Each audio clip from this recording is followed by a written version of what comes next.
A new chapter begins. Like many first semester students, Anand steps into university with curiosity, ambition, and a desire to learn. He believes growth comes not from being pushed, but from embracing opportunities. And this is how we can see the why factors in his face and body language. আমি পারবো না। হয়তো আমি এর জন্য তৈরি নই।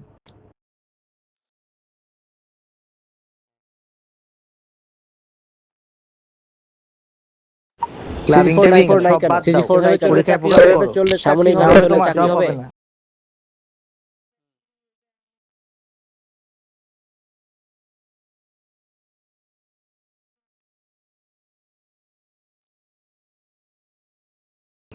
তাহলে স্বপ্ন দেখারও আর কোনো মানে নেই।